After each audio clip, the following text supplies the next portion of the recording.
You guys are not gonna believe what I missed in the last video. Mid-editing this video that I'm posting today, mid-editing, I'm reading my comments on my last video. If you haven't seen it, right here, go watch it. It was catching fish under my shark-infested dock. And when I saw this comment, I freaked out. Shout out to Real Joa Held, who commented this. He said, there was a big tarpon at 9:58. Look at this clip.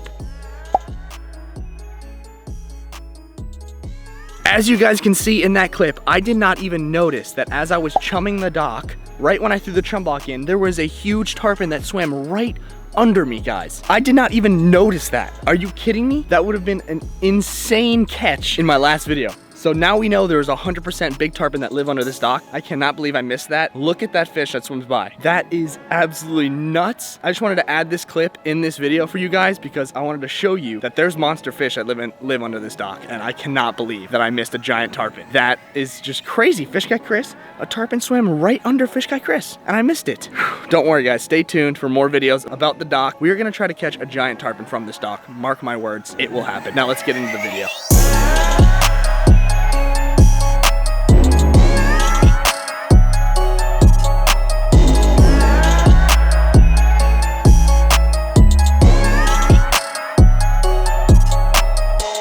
What's happening, everybody? Welcome back to another video. Today is part 2 of us focusing on the saltwater pond that is not saltwater yet, guys. We're taking this in stages, very slowly. I want this thing to just be perfect. I want the water quality to be perfect, so everything in here is in harmony. That's my goal. So today we are focusing on the saltwater pond. We're doing another step in the series of building the saltwater pond. In the last episode, we put the sand in this pond, and it looks a little splotchy. Now that it's crystal clear, look how clear this water is. I mean, that is crystal clear. That took about a week and a half to 2 weeks to completely clear, guys. Completely clear. And look, even the sides are still fuzzy, as you can see.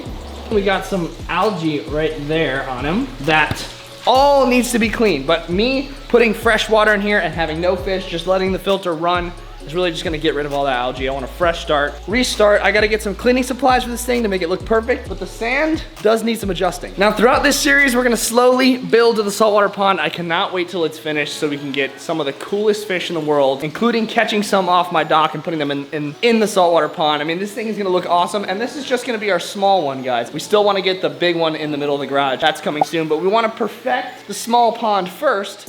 Make sure we can master having a saltwater pond that's not a tank. So once we master this, then we can move to bigger and better things. Once we get the big pond, this one can be like our little fish tank, our little fish saltwater pond. Maybe our quarantine tank can be this pond. You never know, we have tons of ideas, but for now, this is the main pond. This is the main pond until we get that big one that's coming very soon. Now, as I'm filming today's video, I'm curious to see how many lawn men come by and want to cut my yard and how many planes fly over, you know? I should have a counter on the screen because I don't know why, I think they're watching me or something. I think the FBI is watching me. They're deploying lawn men to spy on Fishguy Chris. Very weird. But I gotta shout out my girl, Alice Thorne, for the awesome comment. She said, can't wait to see the new saltwater pond. Gonna look amazing. Hashtag firm handshakes. That's what I'm talking about, baby. Firm handshakes down in the comments for everybody out there. Let's show some love to everybody. And the saltwater pond is gonna look amazing, but we're taking it slow. Slow and steady wins the race, dude. The tortoise and the hare. Tortoise came back and won, man. Slow and steady wins the race. So we're taking this slow, we're doing it right, and we got some work to do today. But I wanted to show you guys, the koi have been really warming up to me. Last night they were, at least. Today they're kind of hiding a little bit. The pond is doing phenomenal, by the way. I mean, look at this thing. It's pristine. I absolutely love this turtle pond. I still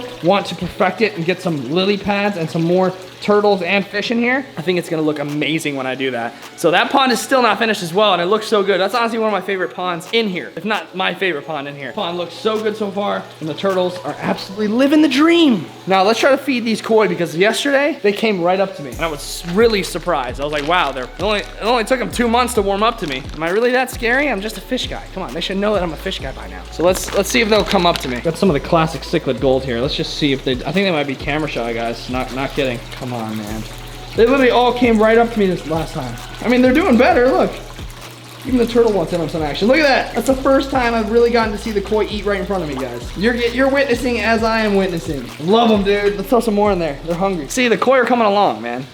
Oh, he's thinking about it down there. So the koi are doing great. They're still a little bit skittish in there. They're eating in front of me, right up close to me, which is a good sign. So I'm thinking now that they're comfortable, maybe I can go to a really nice koi place, get some lily pads and get some really rare like baby kois and try to grow them out to be monsters. We can put them in our pond once they get really big. But I want to get some really, really rare koi. So drop some names of some cool kois I should look at to get into that pond. I want to get some cool stuff. So let me know in the comments. Now back to the saltwater pond. In regards to these guys right here, these 3 flow makers I have in the pond, I mentioned that they were pretty weak, but instead of just getting one, dropping $200 and getting one really big flow maker, there's the first plane of the day.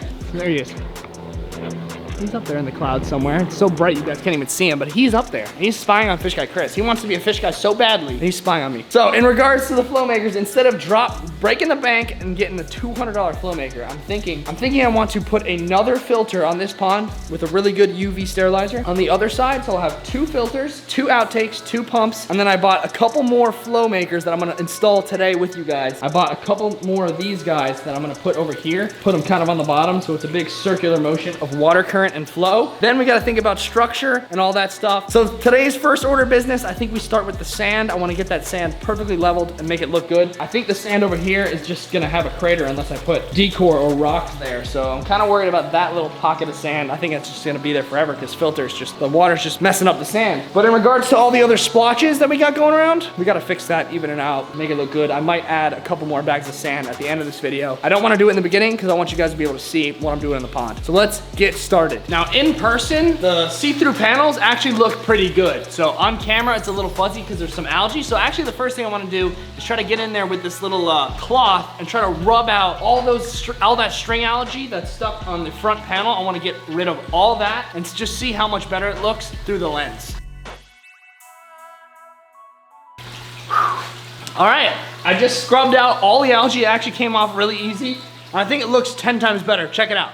Now, as you guys can see, there is glare on this pond, but look, you can definitely see a lot better through the panels, through the sides. If it wasn't for this glare, because the garage is open, you could really see right through it. It's much better than it was before. And one of the final steps to setting up this pond is gonna be installing underwater lights and above lights for this thing so we can see right through this. I know it doesn't look amazing right now because of all the glare, but once there's kick-ass lights in there and from the top, it's gonna look amazing. Now let's get this sand sorted out. All right, here we go, guys. I'm getting in. I'm gonna try to not stir up the sand as much as I can. I want this pond to be clear for you guys, so I'm gonna try my hardest not to stir it up.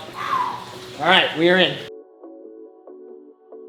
All right, now the sand did get stirred up just a little bit, but it looks a lot better without those little splotches of black. The only splotch of black we're gonna have is that little divot right there until I figure out how to stop that divot. Because even if you come over to our koi pond over here, you see there's a divot from the sand. So I need to position these outtakes in a better way where it's going across the water and not straight down. So that is an engineering problem that I will tackle in a later date. But right now we're focusing on getting this sand looking right, and it looks really, really good so far. It is a tad bit cloudy, but wait till I put those extra power heads on there. It's gonna look good. Now guys, as I was in there, you're never gonna believe this. There's actually one fish still in here, and he was in here the whole time, just living his best life, had the whole pond to himself. It is a bluegill, a baby bluegill. I haven't put salt or anything in this pond, so it's still fresh water, and there's one bluegill living in here. And now I can't find him. Throughout this video, I will try to find this bluegill for you guys. As of right now, he's the sneaky freaking bluegill, trying to live his best life in here without me noticing. I think he's behind that pump over there. That would be my guess. Now, as we get in and out of this pond, I will be on standby to capture this thing. Hopefully we can get him out. If not,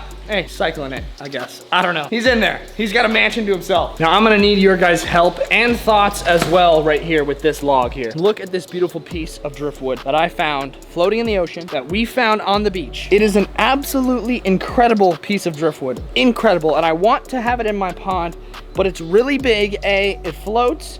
B, and it's leaving some dust-ish stuff in the water, and I don't want to put it in the water if it's going to be releasing this kind of residue that makes the water stained and it's like grainy. So all my fish guys out there, I need some tips on what you think I should do. I think I'm going to cut this thing into a couple pieces, and what I want to do is cut it into a couple pieces and lay it throughout the pond like a little mangrove-y kind of area. Maybe get some mangroves for this, make it look really, really saltwatery, really like a natural environment. That's what I want. If you guys have any tips on how to deal with a log like this, where I have to like put a coat on the outside of of it maybe, or rinse it in something. Let me know in the comments. I want to put this log in my pond. It's gonna make it look way better. It's not going in until we figure something out with that. So let me know in the comments. Now in my last video, I know we talked a lot about my tank and the cool fish that I got for my tank. That catfish in there is an absolute beast. He's already eating, but I really want to show you guys. I'm gonna name the warmouth. Somebody commented, I forgot the comment. I gotta find it on my phone. Adam Thomas, shout out to Adam Thomas. He commented, if you don't call them anything other than cow and chicken, I will be disappointed.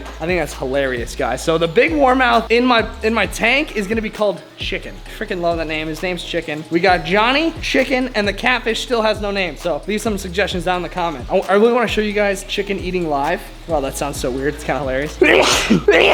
So I'm gonna scoop a minnow out and show you guys how he eats live. It's absolutely insane. 2 minnows in my net right now. 2 minnows in this net from the koi pond. I want to stock up. There's only a couple left in there, so I want to stock up that whole pond. But check this Chicken out. He's awesome. Now watch this. It's nice and dark in here. He knows me already. I mean, Chicken is the coolest fish ever. He knows me already. Watch this when I put these minnows in. Just grabbed a couple of these minnows. There they are. The 2 minnows. Watch him absolutely feast on these.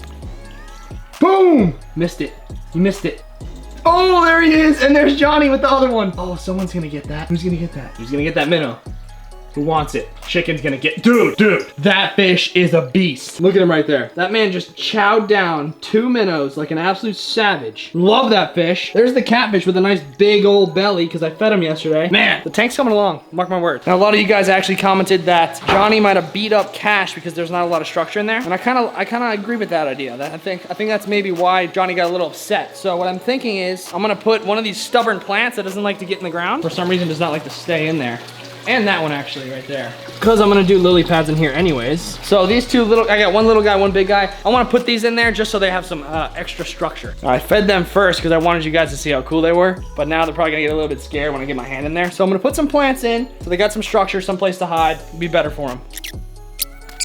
Now there you have it, guys. Just a little bit of extra structure for these guys. This tank is very empty. I want to make it look cool, so I'm also taking this one very slowly. So just a couple of plants so that Johnny, Chicken, and the catfish, the no-name catfish, we gotta name him, can have some place to chill. Well, guys, I totally forgot I could have used this to clean the sides here like this, you know? Forgot I had this little nifty tool. So next time I got the tool to do it. But the sand is looking rather fine, rather delicious. Look at that delicious beauty of a sand. Just a little pocket over here. I think that's because of the airflow or the water flow. So I'm gonna look into that. And I could have probably used this to spread the sand around too. Hopefully it clears up very quickly today. And guys, there's the lawn men spying on me. They're trying to keep their distance today. I guess they don't want to blow their cover because I'm onto them. But for everyone wondering, this is the salt that I'm going to be using. The instant ocean salt that you can get at Petco or PetSmart, anything like that. This is the salt that I'm going to be adding to the pond to actually make it saltwater. Because right now it's just a freshwater pond that I'm slowly adding to, but once I put the salt in, obviously it'll be saltwater. Now I went to Petco the other day and I saw that for one of those things, it was $82. That's insane. Like that's actually crazy. 82 bucks for 1 gallon, and I'm gonna need, I think 5. I think five of those buckets will do it. So 80 times 5, that's crazy. So I know there's gonna be a sale soon, so I'm waiting for that sale this week, and then I'm gonna go buy hella salt, and we're gonna turn this thing into a saltwater pond. All right, guys, now these are the power heads that I got for the pond. Now we have a total of 5 power heads. We have a total of 5 power heads, 1 filter, and I want to get a second filter for this pond. So it's gonna be well overrun, and it's gonna have a lot of water flow. So that is a ton of current. That's really good and healthy for the fish. It's like their natural environment, swimming in the ocean. That is the goal for today. Now I also need to cable manage back here because look at this, cables. Just cables on cables. So I gotta get back there and cable manage. I have 1 extension cord running towards the right side, another one to the left. Now I gotta show you guys how these work because they are actually really convenient. Now here is one of them. Looks like a double barrel shotgun. Look at that, absolutely awesome. Now the good thing about these guys is they are actually really strong. They are, oh my God. So usually you get a flow maker and it's got that stupid suction cup that is terrible. Always comes off the glass, comes off everything. And that never worked for this pond. I tried it in Potts' pond. I had a flow maker in there for Potts, RIP, and it would never stay on the wall. Now I'm not sure if that's because it kept falling off or because Potts loved to just eat it. He just loved to eat a freaking flow maker and then spit it up on the floor and say, see, I can do that. But these guys are magnetic with this little disc and it makes it a whole hell of a lot easier to get these things installed. I've got 2 of these guys here. I'm gonna put 1 on the right and 1 on the left, kind of low. Now I want to put it low, like I said, so it's that big circle of water flow, like a big current. It'll just make the whole pond seamless. So here we go, here's our first one going in. Now check them out from here. That's how they look. They're kind of low, like I would say a little bit lower than the middle of the pond. And those are just kicking over there. Look at all that current up there. So I'm not sure if we're gonna see a ton of current like we are on this side because these are so low. So it's just gonna be from the bottom. But over there, that water tension, water surface area breaking up, that's good stuff. Now let's plug her in. There they are, plugged in nice, just like that. And now as you can see, doesn't even look like they're doing anything, but they are pumping water. They definitely are pumping water. So that's gonna help with keeping this pond as clear as possible. It's also gonna help with the algae, surprisingly. If you have still water, a lot of stuff can clump up together. Algae can grow quickly. So that also helps with algae. Like I said, I know this is gonna be a slow and steady race, but it's gonna be worth it in the end. Another thing for the saltwater pond is I have a bunch of these buckets of rocks. These were originally in our first saltwater pond in the corner, the 300 gallon. If you guys haven't seen that pond, genuinely go check it out because it was a really cool pond while it lasted. 300 gallon saltwater pond, had some awesome fish in there. And this is what was actually in there, these rocks. Now I have a bunch of these buckets just filled with rock that would just be perfect for the decor in this pond. And I wanted to do the decor in this video for the pond. I wanted to decorate it today, but I want to figure out that log first to see if you guys have any suggestions for me that I can maybe use for the pond. So I wanted to do that, but I'm waiting on that log. Let me know in the comments, and I want to make that happen. And trust me, this is gonna be worth it in the long run. I'm going very slow, but it's gonna be freaking worth it. So we got our 1, 2, 3, 4, 5. I'm gonna count that one as 6 power heads in the pond. Look, you can see kind of water surface moving here. See that? That is exactly what we're looking for with these power heads right there. That is exactly what we want to see. So now imagine the log cut up into like 3 pieces. We'll have one nice branch right there, one here, maybe one in the front or the back left. Probably the front, so if any of the fish are hiding, you can see them right in there. Then I'll have maybe some of the rocks stacked up in the middle, and it's gonna look amazing. So that's gonna be part 3 or 4 of setting up this pond. So today, nothing crazy, but we got the important stuff done today. So that is what I want to do in the next video. Let me know about the logs and what I should do with the rocks. Thank you guys so much for watching. Stay tuned for part 3 of the saltwater pond build. We are gonna make this thing look awesome, and I'll see you in the next one.